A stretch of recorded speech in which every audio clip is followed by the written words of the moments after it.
What is your advice to optometrists who are supporting their patients when this happens? Your top 4 or 5 things, and also supporting the patients when they're perhaps having that patient choice conversation about referring for glaucoma. What are the kind of key things that the optometrist can help their patient in that kind of conversation? I think education is key. I think sometimes we see patients that are referred, and sometimes the patient doesn't know why they're being referred until they get the appointment from the hospital saying glaucoma clinic, and then they think they've got glaucoma when sometimes they don't. So it's useful to explain why, because largely they might be asymptomatic.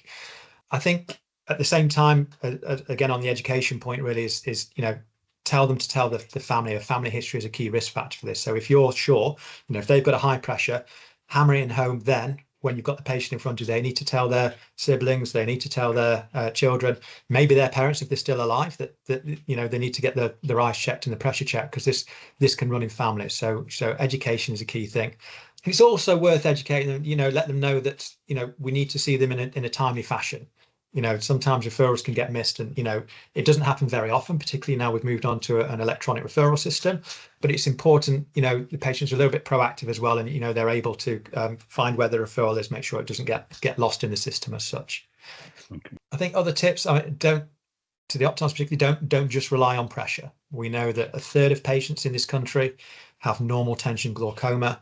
So the ones that probably get missed more often than not are the normal tensions rather than the high pressures, because the pressure alerts the clinician to look a little bit closer. So use all your kind of diagnostic tools, not just the pressure. Use the visual fields, use the clinical picture as well. OCT if you've got one, and OCT is a really kind of powerful tool, which we'll come on to in a second. The other thing I want to say about pressure is beware LASIK. So LASIK refractive surgery has been on the increase over the last 20-25 years, and it's seen huge increase in numbers. And we know that alters how the cornea behaves and how we measure the pressure readings. We don't understand it fully, but we do underestimate the corneal thickness in the majority of patients who've had LASIK. So don't be fooled again by a low pressure if you think someone's got these glaucomatous features, particularly if they've had LASIK. And it's not always obvious, and they're not always forthcoming if they've had LASIK in the past as well. So just be mindful of that. So I suppose number 3, use all your diagnostic tools, put all the clinical picture together, and really know if you've got an OCT machine, make sure you know it, because it's a really powerful tool. And I think it's important that you kind of know how to look at the scans rather than just the statistical output, in that these machines are very good, but there can be errors or what we call artifacts. So sometimes these errors can make it look what we call red disease, where it looks like it's a very kind of advanced glaucoma pictures, where it's an error because the computer's not picked out the right layers on the scan. Or you can be fooled into a false sense with green disease, where it looks like the retina's entirely normal, but again the computer's struggled to pick out the appropriate layers on the scan. So just have a look at the actual scans as well, rather than just the printouts that you get from it.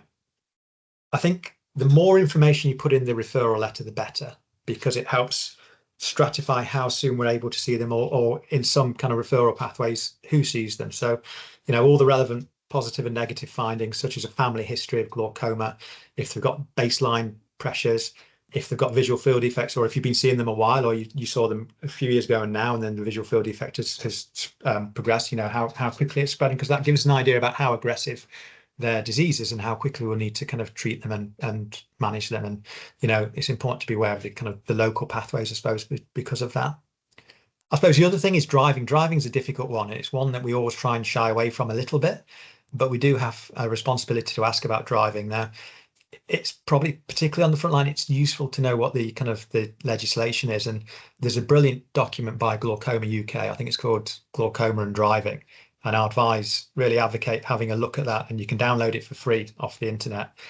And he explains the patient's responsibilities. And if you think you're struggling to have that conversation with them, and they've got a visual field defect in both eyes, it's useful just giving them that leaflet and documenting you give them that, because it really has got all the information they need in it and all the numbers they need for the DVLA. So it just gives them a helping hand through that process. And it's just useful to know that they only need to tell the DVLA if they have a visual field defect in both eyes. And it's quite specific about that. So if they've got glaucoma in one eye, they don't need to tell the DVLA. And it can open a real can of worms and worry for the patients when they don't need to be worried, really.